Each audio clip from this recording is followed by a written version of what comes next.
Welcome back to KJ Press, ladies and gentlemen. Joining us today, headlining BKFC Fight Night Philly on March 21st against Andrew Angelcor, PA's very own, the disciple, Dustin Pague. How you doing, man? Good, Eddie. How you doing, brother? It's a pleasure to be here.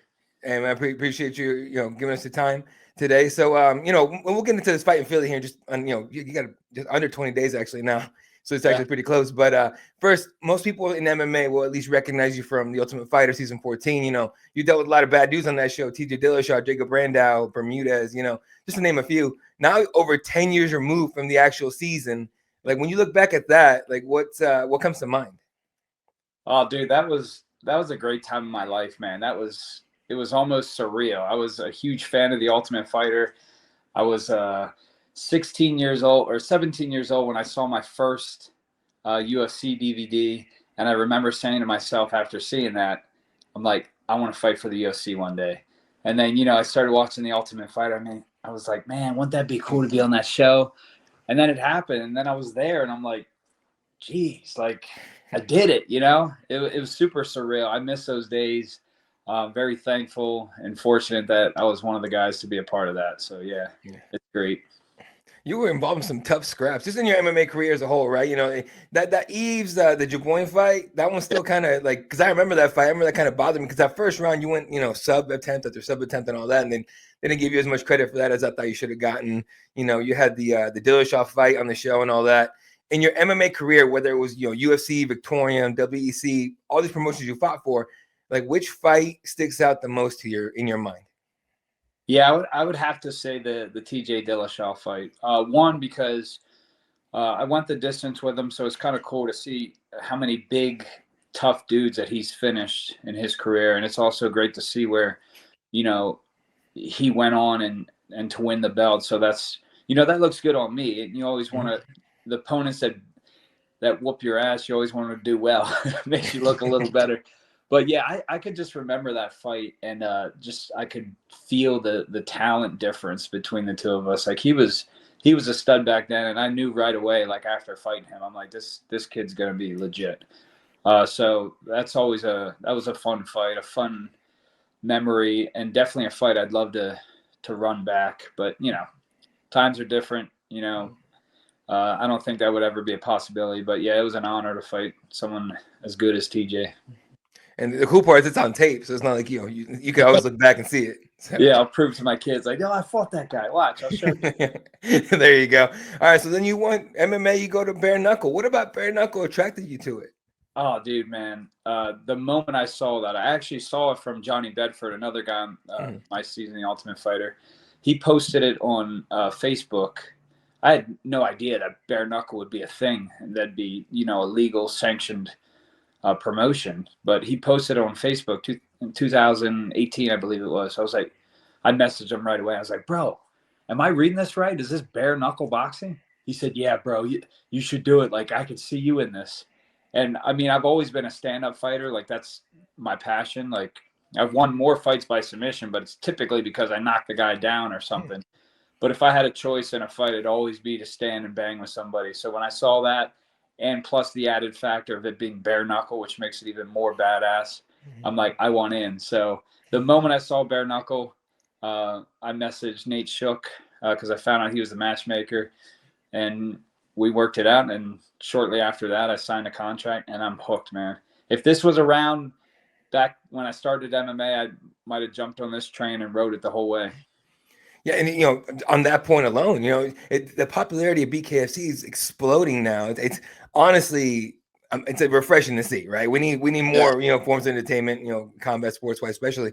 How far do you see, bare knuckle? Do you see it becoming, like the next big sport? Because it's kind of its own sport.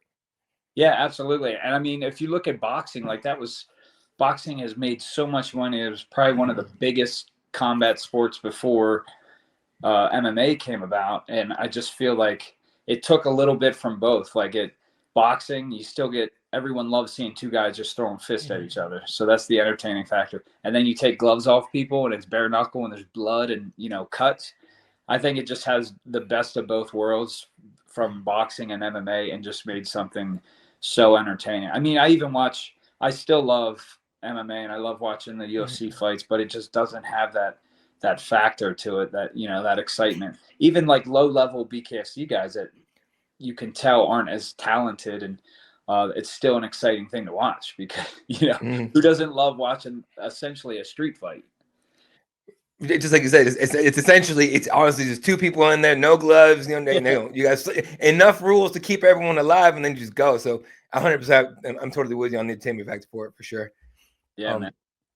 Yeah. So now, because I knew about your fight that got canceled at Knuckle Mania. So you were supposed to fight Knuckle in Philly. It's probably the biggest event that the promotions put together. I mean, Conor McGregor showed up. They had a whole presser for it. It was wild. So when did you find out about the cancellation? And did you ever find out why your opponent withdrew? Yes, I found out 10 minutes before my arrival at the hotel. Like literally that Thursday morning, weigh-ins were Friday, fight was Saturday. So we're about 10 minutes away. My manager calls me thinking he's just checking in. Hey, where you at? He's like, hey, buddy, I got some bad news. I'm like, oh, Scott, don't tell me this. And I know when he says I got bad news, there's only one thing. There could only be one bad news. And so he's like, yeah, fight's off. I'm like, how? How is this possible? It's Thursday morning. We weigh in tomorrow. He's like, well, apparently your opponent failed his medicals. Ooh. I'm like, and they're just finding this out now? Like, you have to turn your medicals in 3 to 4 weeks in advance. So I get there, all the BKFC staff, they're super like bummed for me and apologetic. I was like, so what happened? So JD Burns actually gets there. I talked to him face to face. I'm like, dude, what happened? He's like, well, I'm like, I don't know, man. I turned my medicals in, and then they called me and said that I'm not cleared. So apparently what happened, he had a scar behind his retina, which he's gotten approved for before. It's no damage to his retina. It's just from a previous injury that healed. And apparently he went to a new eye doctor that he typically didn't go to get cleared. And the doctor put on there, hey, athlete is cleared to compete, but needs to see a specialist. So the way he worded his notes to clear him, the BKFC doctor's like, okay, wait a minute. He's cleared, but he needs to see a specialist. What's that about? Like, what's going on? So it just wasn't enough to make the BKFC doctor feel comfortable enough for him to get cleared. So, and it was last minute, so we couldn't scramble and get a new opponent. So they're like, fight's off. Oh man. And did the promotion take care of you? Yeah, they did a great. I still got paid. They got us. Oh, nice. I still got my 3 nights free hotel. They gave me 7 tickets. So me, my wife, my cornerman, and their wives, we got to watch a free show. So we had a great weekend. But the hardest part was sitting in that packed Wells Fargo Center, knowing that I should have been up there. Like my friends kept looking over at me, and I'm just like, and they're like, sorry, bro. They keep doing it though. Like, come on. Yeah. Oh man, that's crazy. Because look, Dave Feldman has a reputation for treating his people right. So that's actually pretty cool. So hear that you actually still got paid. Yeah, Dave and all the guys are always cool to me, and I even found out about this fight probably before lunchtime Thursday. They're like, hey, we're gonna get you back. There's another Philly event at the end of March. So I get real excited, but also get really nervous because my wife and I leave for vacation the 22nd, March 22nd. Oh, no. So I'm like, what's the date? So my manager's like, I'll find out. Just calm down. Yeah. So he calls me. He's like, it's back in Philly. You'll be main event. I'm like, what's the date? He's like, March 21st. I'm like, all right, I'll sign. So I'm fighting Angelcor main event, and then we fly out to Mexico the next day. Hey man, get that win, and that flight won't be as rough. So I'm just praying there's no jaw surgery the next morning that's gonna delay my fight.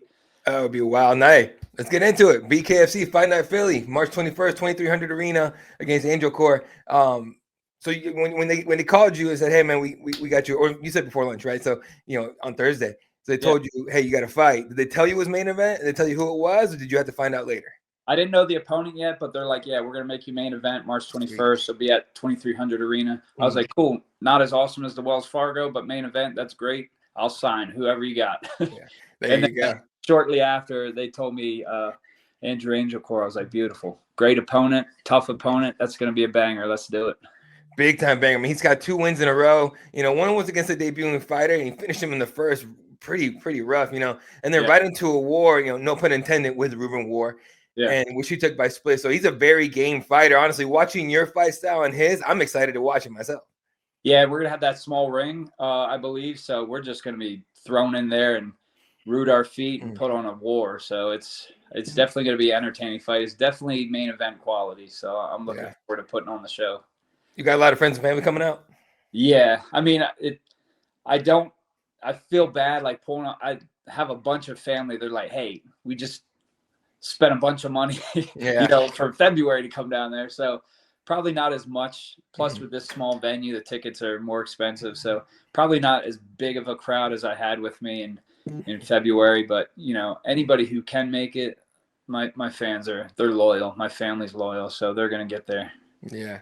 All right, man. So you've been fighting for, we could say, decades now, honestly. Like shoot all the way back to your Ami fights, early 2000s. So what keeps you going, training day in, day out to get into the ring with another trained savage with no gloves on now?